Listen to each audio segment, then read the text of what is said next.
ও শ্রেষ্ঠ নবীর শ্রেষ্ঠ উম্মতরা, তোমরা কি চাও না শ্রেষ্ঠ নবী, দু জাহানের সর্দার, আখির নবী হযরত মুহাম্মদ সাল্লাল্লাহু আলাইহি ওয়াসাল্লাম, যাকে সৃষ্টি না করলে আল্লাহ তাআলা দুনিয়ার কোনো কিছুই সৃষ্টি করতেন না।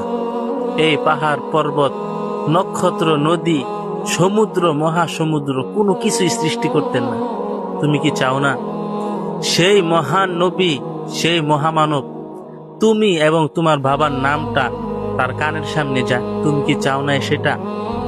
আমি একটা আমলের কথা আজকে তোমাদেরকে বলে দেব, যে আমলটা তুমি এবং তোমার বাবার নাম, তোমার সেই মহান সত্তা, সেই আখিরুজ্জামান, সেই আখিরি নবী হুজুর মুহাম্মদ সাল্লাল্লাহু আলাইহি ওয়াসাল্লামের রওজার মধ্যে পৌঁছিয়ে দিবে।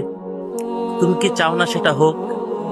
তাহলে শোনো একটি হাদিস, একটি আমল। যে ব্যক্তি রাসূলুল্লাহ সাল্লাল্লাহু আলাইহি ওয়াসাল্লামের প্রতিনিয়ত হুজুর সাল্লাল্লাহু আলাইহি ওয়াসাল্লামের দুরূদ শরীফ পাঠ করে, সাল্লাল্লাহু আলাইহি ওয়াসাল্লাম, সেটা যে কোনো দুরূদ শরীফে হোক, ফেরেশতারা কি করে? ফেরেশতারা ওই দুরূদ শরীফটা অতি যত্ন সহকারে রাসূলুল্লাহ সাল্লাল্লাহু আলাইহি ওয়াসাল্লামের রওজার মধ্যে নিয়ে যায় এবং বলে, আল্লাহ, হে আল্লাহর রসুল, এই দুরূদটা অমুক জায়গা থেকে অমুকের ছেলে অমুকে আপনার জন্য এই দুরূদটা পাঠাইছে, আপনি দুরূদটা গ্রহণ করেন। রাসূলুল্লাহ সাল্লাল্লাহু আলাইহি ওয়াসাল্লাম তখন দুরূদটা গ্রহণ করে।